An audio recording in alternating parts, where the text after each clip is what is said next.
Welcome to another episode of Funkin' Friends. I'm Josh, and I will be chatting today with my friend Sarah S. Brannen. She is an author and an illustrator and a nature lover. She has a ton of amazing books that I highly recommend you check out, and we're going to be talking about them. Huh. Hey, Sarah, how's it going? Can you hear me okay? All right. I finally figured it out. Oh, no, you did figure it out perfectly. You're just on time and everything. Good. How are you doing? Ooh, that's a lovely bookshelf you've got behind you. Well, you do what you can do. Yeah. Jiggling around. So what have you been up to lately? I know I've seen a lot of nature in your feeds. You've been taking a lot of outdoorsy walks and kind of looking. Oh, well, I take a walk every day. Yeah. Yeah, I'm not very good at Instagram. I really I've been admire enjoying your people. Instagram. It's been I pretty know, but fun. I don't promote my books with it enough. Oh. I, Ah, you know, we're not here for self-deprecation. We're here to promote your books. yeah, I so here I am. Yeah, I've been noticing you've been doing this cool little alphabet thing with found alphabet. It's been pretty fun to Yeah. watch. It was fun, but it had nothing to do with books. I was out for a walk and I saw an A on the ground and I took a picture of it. And then I just thought maybe I can find the whole alphabet. So that's what I mean. It has nothing to do with anything. And the most pictures I've been posting have nothing to do with anything. That's Um, okay. I post pictures of so, my cats. I post pictures of coffee. I post pictures of pretty much everything but my kids. Um, but yeah. uh, but Well, yeah. So what else have you been up to of late? And I know you had two releases in the last about 2.5 months, right? yeah, that's really, really what I've been up to. It's the first time I've ever had two books come out so close together. Yeah. It's something with my friends who are hoping to get published, I feel really bad complaining about it because I had two books come out. But I have to say, having two books come out right at the same time is really hard. Yeah, I what's had your experience never, been like? And they're different publishers too, right? yeah, One of they're them different is Little B, and publishers. one of them is a Dial. Yeah, Oh, Philomel. Yeah, yeah. this, Sorry. I printed this out reversed so that it would show the right way. There, Awesome. There's a perfect day. That's with Yeah. Philomel. And that just came out a month ago. And then Uncle Bobby's Wedding, which will be reversed because I didn't do it, that came out, 2.5 months ago. No, wait, May 12th, May, June, July, 3 months Three. ago. Yeah. 3 months. And yeah, I feel like whenever I push one book, I'm neglecting the other one. And then I have to hurry up and do something about that one. And I don't want to make the publishers mad at me. And I don't want to forget about the other book. I mean, it's a very enviable position to be in, but it's also really hard. And in the middle of the pandemic, as you know, Yeah. it's just terrible. So, I mean, yay for having books out, but this is a tough time. Yeah. You and I were supposed to do an event in about a month at Yeah. the Concord Bookshop, which is one of Yeah. my favorite bookshops. I'm sure yours too. It's local. I think it's basically halfway between our houses, I think. Yeah, and it's just not going to happen. Well, yeah, not I mean, now. it's Eventually, not. we'll get to it. I hope Um, so. I hope we but can do something. yeah, it's definitely challenging. But so, well, why don't you tell me about A Perfect Day? Tell me about the inspiration for it and the Yeah. book's story of how it got to Thanks. be a book. Yeah, so A Perfect Day, not reversed. Um, A Perfect Day reversed. Um, this is a kind of a follow-up to my book Bear Needs Help, which is over there behind me, but it's not related to it. It's not a sequel or anything. I was in Maine and with my parents, we always go every summer, and we were just sitting on the deck and there was a rock and there was always a seagull on top of this rock. And the tide would come in and it would be a little rock and the tide would go out and be a big rock. But I noticed every time I looked at it, there was a seagull, sometimes two, sometimes three. And I just sort of thought, well, maybe I could do a book about this. So I did this piece of art that I brought here Um, for you. Um, and just sort of started playing with it, and I can try to show a little bit of how it goes, which is probably easier than telling the story. Yeah. So it just starts out with a very happy seagull, and the seagull is saying that everything is perfect. They're saying it's blue sky, warm breeze. I can't remember my own book. Blue sky, gentle breeze, warm sun, cool feet. It's a perfect day. And then you see down here, there's this little crab. Yes, the crab. I've read the book. The Yeah. crab tends to be a little crabby, doesn't he? Yeah. And so then he goes, "It's not perfect." Yeah. And that's what happens all the way through the book until the big surprise plot twist. That happens 2/3 of the way through. Yeah. But that was it was something my mother and I used to do. I don't even know what to call it. It wasn't a joke or a game. It was just a silliness that we did whenever, especially in Maine, when it was a gorgeous, gorgeous day. And you just sort of find yourself saying that, like, "Oh, it's a perfect day." And then whoever said that, the other one would say, "Yeah, I don't know. There's a cloud over there. It's not perfect." It's a very And we did familiar this. back and forth. Yeah. We did this my entire adult life, and we never really knew why. Um, I finally asked her, and we just decided that it was somehow, if it was perfect, it could never be better. You know, that would be it. Everything would be downhill from there. So we always had to find some foolish reason, and I just put them right into the book, that there was a little cloud, or there was a ugly lobster boat. Right. No offense to lobstermen, but you know. I'm vegan, so I'm okay. And, and I kind of put that together, and I had a different ending. And then my editor had the idea of this surprise twist that happens in the book, and which I thought was great. So that's Cool. And is this the same editor you've worked with at Philomel for a while now, or it's my second. It's my second book with Philomel. Same editor, same art director, same team. Yeah, they're so great to work with. I've really enjoyed working with the team over there. They're just terrific. Oh, it's awesome. So it's been wonderful. And in my dreams, I'll do another book. But yeah. Oh, of course you will. Yeah. Think of it has a similar feel. I know it's not a sequel, but it has a similar feel to Bear Needs Help, both in the illustration and the lines and the tone. I mean, you have multiple different styles of books, and you know, we'll come back to Uncle Bobby's Wedding, but the Feathers and Seashells, I have loved those books that you've done with Melissa Stewart. They're on the bookshelf somewhere. We're moving actually from Concord to Weston in a couple of weeks, so most of my books are packed. But yeah, Feathers, as soon as I saw that, I was like, oh man, this is such a cool idea. It's basically like a scrapbook, but it's not. You actually drew everything, and you did all of the art. So even though it looks as if there are like things taped and pasted down, it's just, I don't know. I think it's so brilliant the way that you did it. And Seashells has got a very similar tone, and you know, they're both, you know, award-winning starred review books, and you know, Melissa's done, is it 200 or 300 books? I forget in her career, but these are some of my favorite. 200. 200? Pretty sure. Well, yeah, it's at least 200. I can't remember if she's pushing 300, or I know Jane Yolen's at 400, but I think she just two of them. 200. Yeah. But yeah, you know, that style, nonfiction, I mean, the whole reason I've done a lot of books for Charles Bridge is that I had a fairly realistic style, and that suits nonfiction really well. And so obviously I have to be realistic for those books. I really need to show what the animals look like. But it's been fun to be able to push that further. I was sort of staying like that in the earlier part of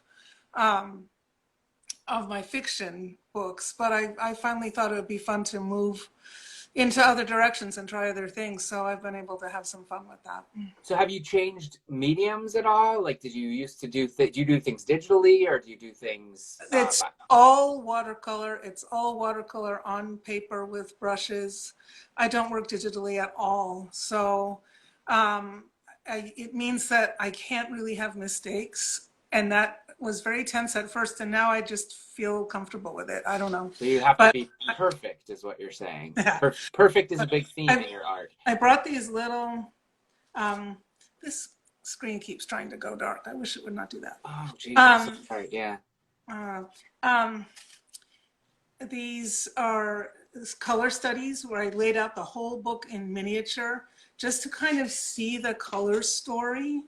And I laid it all out in a row so that I could just see where the colors were going throughout the course of the day. Yeah. And, I actually, put it out in front of me and can see it all at once. And I just feel like you can't do that kind of thing on a computer screen. I'm sure you can do something, but You would need some fancy printer or an enormous monitor the size of your wall. you But could print stuff. You could print yeah. stuff. I mean, I'm sure there's ways. I mean, when you send it to your editor, especially now that they're all working at home, your art director more likely, they're gonna have to look at it. Do you scan them in to send them or do you send the hard copies? I send the originals. Wow. Okay. They use a really expensive, fancy drum Yeah. scanner that it's even hard to find one in this country. So I sometimes scan at home and send them things when we're trying to discuss something, Right. but the color is not right. Yeah. It's sort of approximate. So lots of times I'll send something and I'm always saying, oh, okay, just remember the original is much more gorgeous than this. Yeah. No, I understand. I mean, even there's and I don't know the details of it. Oh, hi, Joanna. I don't know the details, but it's sometimes when there's RGB versus other things. I've had covers of my books. I'm like, why does it look all like it's fluorescent green or neon and it should be anyway. Yeah. But I'm like, it's just because it's being rendered differently and it's a kind of a strange mess. But yeah, there are technical things. There are differences between the way something looks on your screen and the way it looks when it gets printed, and exactly what you said, that the CMYK is, and you have to be aware of that as an illustrator, whether you work digitally or not. I mean, definitely if you work digitally, but even if you work in traditional mediums, you have to be aware of pigments and which pigments reproduce well and which ones don't. So we all these have are things that I never obviously have to think about, but it must take. I mean, so how long does it take you generally from the time that you are like, all right, I've got my story down, and I'm gonna start working on this? It must be months for you to get the colors and get the palettes and get all the thumbnails and It's a long process, but there's long stretches where I'm waiting to hear back. So that's true. I can't, the amount of time I work on it isn't really the same as the overall time might take a year, but I haven't been working on it the whole time. You're working on other things in the interim too. Yeah. I'm sure, so. I mean, I can do a set of thumbnails in about 2 weeks. I can do a full dummy in about a month. And I can do the finished art for a book in 2 months if I have to, but I really prefer to have 3. Yeah, I don't that's ever want to exactly the answer that I'm looking for. I don't ever want to do it in 2 again. You end up rushing and it's terrible. And then I'd love to take 4 so that I could do the whole thing over if I wanted to. Yeah, no, I understand. So tell me about Uncle Bobby's Wedding. This is, it's basically it's been re-illustrated, I guess, is what it is. Yeah. You wrote and illustrated the book back in, was it 2006? 2008, and I had that 2008. one. Yeah. They're my guinea pigs. It was my first book. Wow. And I really was trying to get work as an illustrator, but I wrote the story and it got picked up and I wasn't even sure they'd want me to illustrate it, but they did. So I really was over, in the deep end right away, and it was very exciting and it got challenged a lot. That's always a good thing, I think. Lots of hate mail. It's good and bad. Yes, and bad. It definitely gets publicity, but the hate mail was not pleasant. You toughen up. Yeah. And it eventually went out of print, and I was really heartbroken. I just felt like we still had a need for this book. So when Little Bee picked it up, just ecstatic. So And did then they come to you, or did you go out with it, or? my agent, I had a new agent, and I just said, well, I mean, once the original went out of print, I got the rights back. Yeah. So I just mentioned it to him. I was like, well, I've got this book I have the rights to. You can always try and sell it again. And he did it. So it was Yeah. totally my agent who did it. And they were very happy. They Little Bee teamed up with GLAAD to bring out a whole line of LGBTQ IAP plus books, Hmm. picture books. And they wanted to re-illustrate Uncle Bobby's Wedding with people, which I just thought was absolutely wonderful, Yeah. and time for that to happen. Yeah. Did it ever come up when you were illustrating it at first to maybe do people, or was it always guinea pigs? It was my decision. We didn't ever talk about it. Um, I, I am going to do a podcast with someone and talk about it at Okay. length. But part of the reason was really simple. I'm not very good at illustrating people. I'm much better at animals. Okay. So that was Just, the most important thing. Yeah, that makes well, sense. there were a lot of reasons. I mean, I Madame hoped, Martine is cool. I like her, but I'm working on it. I'm working on it. But yeah, this was my first book. I was very insecure about it. And I thought maybe it might make it more universal if it was animals, that it wouldn't really nail it down to any specific race or, that kind of issue, although yeah, gender for is sure. important. I don't know. Anyway, that was how I did it. And so I was just, delighted. And I was really happy to have someone else illustrate it because I already did it. I was happy to have someone else take it on. And it was really interesting being an author and not an illustrator for the So first this time is the ever. first time. Hmm. Yeah. Yes, I remember talking about that and how you had felt that way. You're like, I don't need to illustrate it again. I did it once. I'm good. Yeah. We had I chatted about thought it once before. my agent thought I would want to illustrate it again. And I went away and thought about it for a couple of days. And I just thought, yeah, I already did it. It's cool. So Yeah, it's how gone did it well. feel Nice. seeing the illustrations for the first time and the sketches came in and you got to see Lucia Soto's art? Like, what was that like? Well, this poor illustrator, with me being an illustrator, of course, I was very picky. I mean, that was mostly what I was looking for, was just accuracy. And, if I saw anything that stuck out in a way I thought needed to be worked on. But mostly I thought it was great. Yeah. There wasn't much. I had, a comment here or there.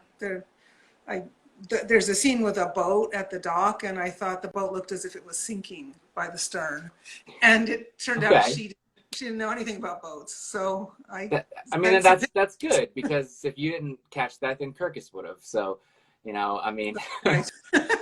but no, I mean, when I get illustrate, so for my first few books, like I didn't have any feedback to give. I didn't know how to make a book. I just because I read a lot of books doesn't mean I know how to make a book, and I definitely don't know how to illustrate a book. I mean, I play a lot of video games. It doesn't mean I know how to make a video game, but after making a few books and going through the process, after a little while, I felt like I could give some feedback. But the truth is, most of my feedback when I see sketches is we should probably cut these words because she already Hmm. drew this part. So Yeah. like that tends to be what my changes are. I'm like, we don't need to say this anymore because it's Right. too wordy. We're already seeing this happen. So that's the most of the stuff that I see. And if something looks off, I'm like, I'll mention it, but like a sinking boat. But other than that, it's yeah. I mean, I'm always in awe of the talent of the people that they get. They do things that I can't do. So Well, you I think do it's some pretty pretty cool. great stuff of your own there. Oh yeah, well, thank But you. No, so yeah, but I think the art that Lucia Soto did is fantastic. I think it yeah, works I do very very too. well, and it's yeah, but I don't know. I'm a fan. So well I would done. think that, I mean, I would think especially, I mean, for anybody when they're looking at art for a book that they wrote, I mean, it's really just to make sure that the illustrator should have free range to do all kinds of things with the text, but sometimes there's something that's really important that for whatever reason they might have not understood that that's what would needed to be happening there. Yeah. So I think that's the time where it's really crucial for the author to speak up. And it might be in the text, but there might be more than one way to read that text. And, you know, there were a couple of places like that. I can't even remember what they were now. Yeah. But there was something where I just thought, you know, no, this is what I want to be happening here. This, you know, it's just, for the story, it needs to do this. So. Yeah, no, I totally understand. I think that, well, ideally the editor and the art director might be on the same page as you, the author, but and I don't know if it was like this for you, but you know, it always goes through the editor. Like I don't ever talk to the illustrator. Oh, absolutely. Oh yeah, it all came from the editor. I mean, they can reword it or reframe it or just completely ignore your opinion when they talk to the illustrator. So and of course, there's been a whole round that you never see that I know about from being an illustrator that they've gotten the sketches and gone back and asked them to make all kinds of changes before you ever get to see it at all. Oh, yeah. So definitely. I mean, I think that, and it depends. Sometimes I wonder if it's an edit. Not that I think any of my editors are lazy, but sometimes I wonder if they're asking me for my input because they think I'm good at giving feedback, or if they just want another set of eyes to help do the job because they want, I don't know. I guess sometimes I just wonder if they actually care about what I have to offer, or if they just want to make sure that everything's cool. I don't know. I think I'm describing it wrong, but so what are you working on? I think they care. No, they care. They care, but also like I'm not an artist, so I don't know how to.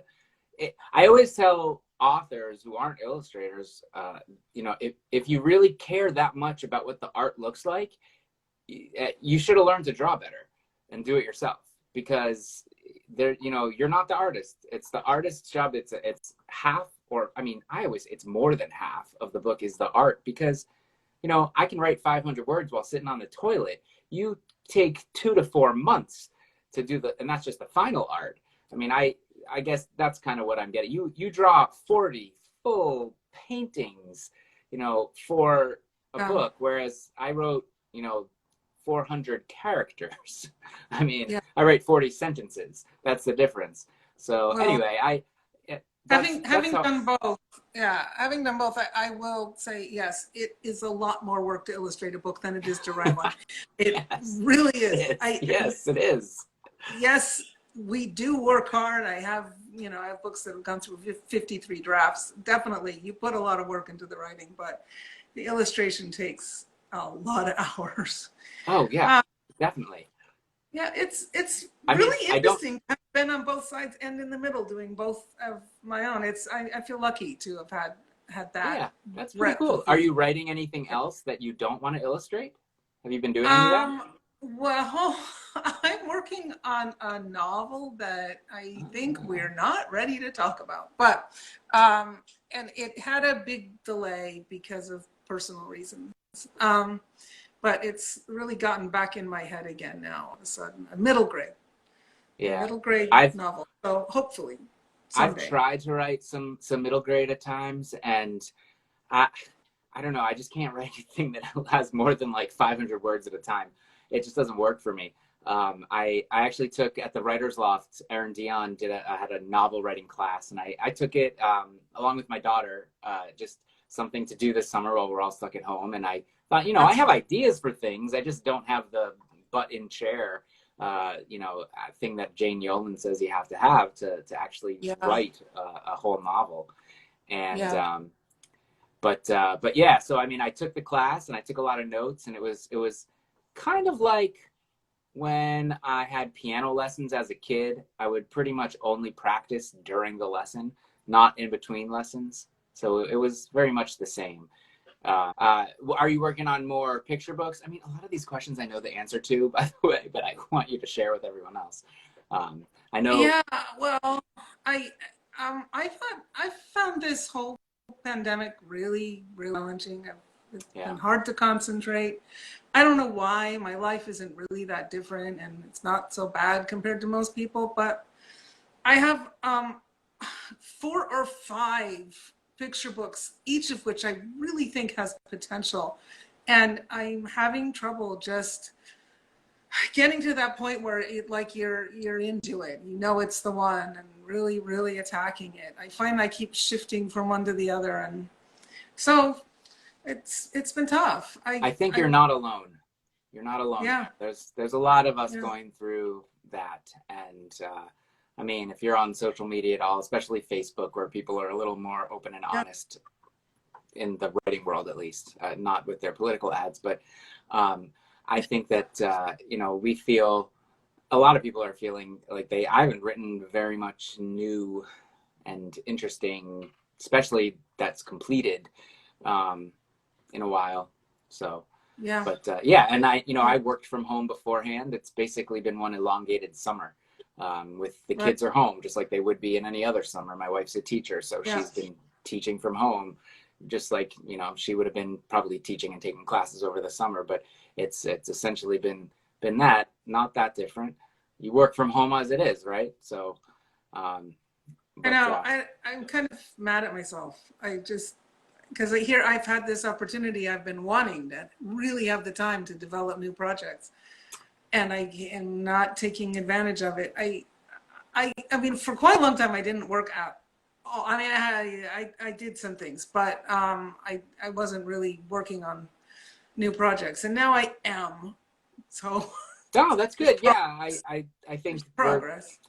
The whole industry. I mean, even publishers and editors, things have been very slow. I mean, despite whoever says things are business as usual, everyone's working from home, and so it's harder for them to get together and have the meetings that they need to have creatively and do acquisitions and things like that. And I think it's everything has sort of crawled a little bit more lately.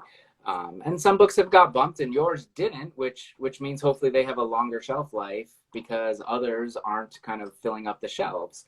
And I think we can only do what we can do, and I think that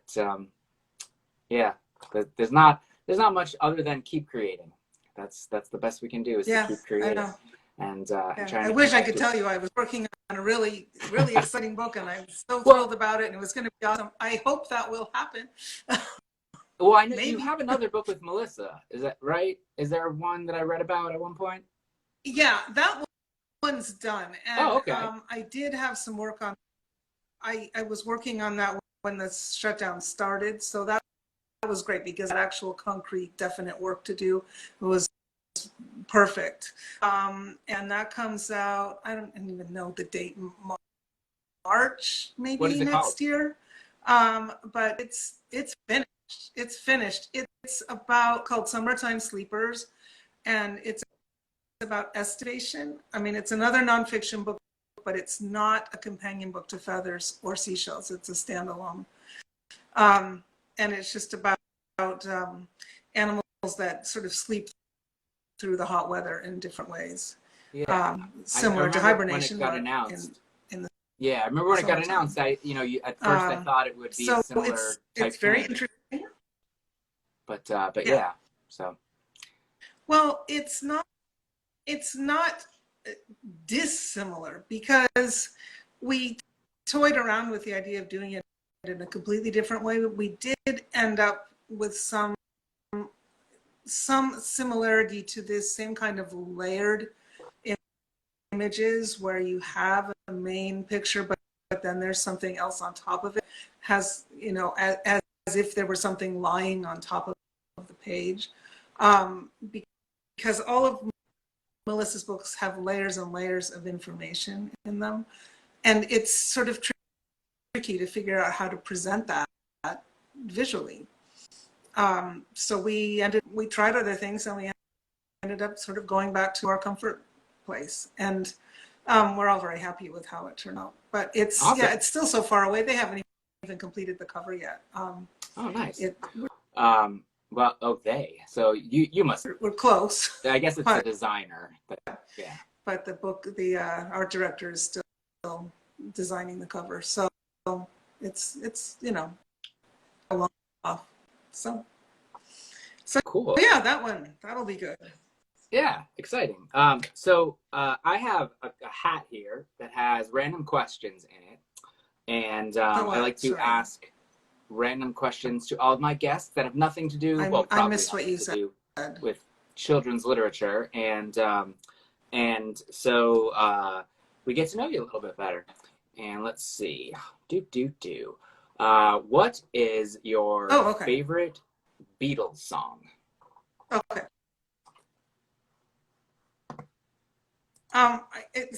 There's probably 50 of them, but my head was ending. And you said which one not? Okay. All right. Yeah. I think for me it would be, it's tough. I mean, I have a lot of favorite Beatles songs, and at different stages of my life I've liked different ones. In My Life is probably the one that I've liked like my whole life, but Because is one that I really really like. I was So just gonna say because I was gonna have to change my answer to because. Yeah. so let's see. Question number 2. What is your favorite vacation that you've ever taken? Uh, uh, my parents used to have a boat in Maine, and when I was a kid, we went to islands and camped on the islands, and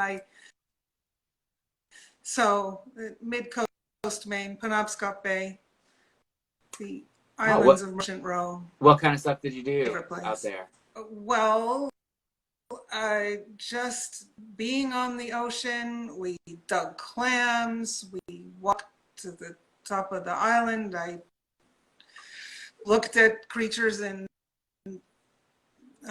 tide pools, All right. went swimming. Yeah, Just we used to go to the I Cape just as a really, kid. really love the coast of. Yeah, I went to the Cape as a Mhm. kid. I've gone to Maine a few times in the last few years with my family, and yeah, it's really beautiful up there.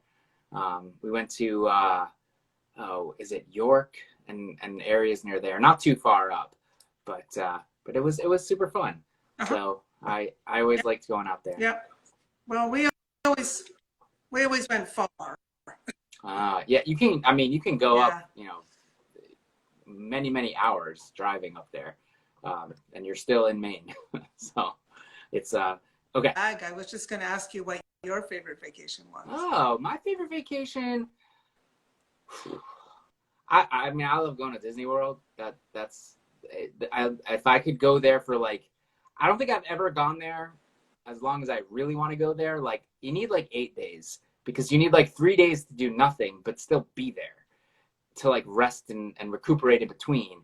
And then you have enough time to go to the parks, or you go to the park for half a day, but I've gone for like 3 days or maybe like four and a Uh-huh. half days, but like I've never done that full 8 day vacation, like where but yeah, that would be like the ideal. I went to Barbados once, and that was pretty fun. It's the only like tropical vacation I've ever taken. I think those are my kind of vacations. Definitely not a cruise. I am not a cruise person. I would get seasick. So yeah. Question number 3. Dishwasher, liquid, tabs, or powder? Nice. Powder. You go with the powder. Interesting. But yeah. So, okay. Question number 4. What is your favorite movie from the Oh, 1980s? well, I was pushing Georges Sand and Chopin, but I'm not sure when it came out, but it might. So let's say it was. Okay. Cool. Well, I don't know that movie, but I'll check it out. And the last question is, if you were a character from Winnie the Pooh, who would it be? Oh, Piglet. Piglet? Okay, I get it. Yeah, I totally see that. I think I would be Rabbit. I'm pretty like the cranky rabbit. People might think I'd be like Tigger, but I'm definitely more of a rabbit. So, well, Sarah, thank you so much for joining me. Everyone go check out A Perfect Day and also Uncle Bobby's Wedding. And I apologize for the lag. Hopefully I can edit it out. And yay, A Perfect Day. Everyone go check out A Perfect Day. Did you have anything else that you wanted to share before we hop off? Thank you so much. I don't know if you can hear me. I don't know if anybody can. I really, sorry about the poor connection. Yeah, we can hear you. Well, have a great one, and I will catch you later. Bye.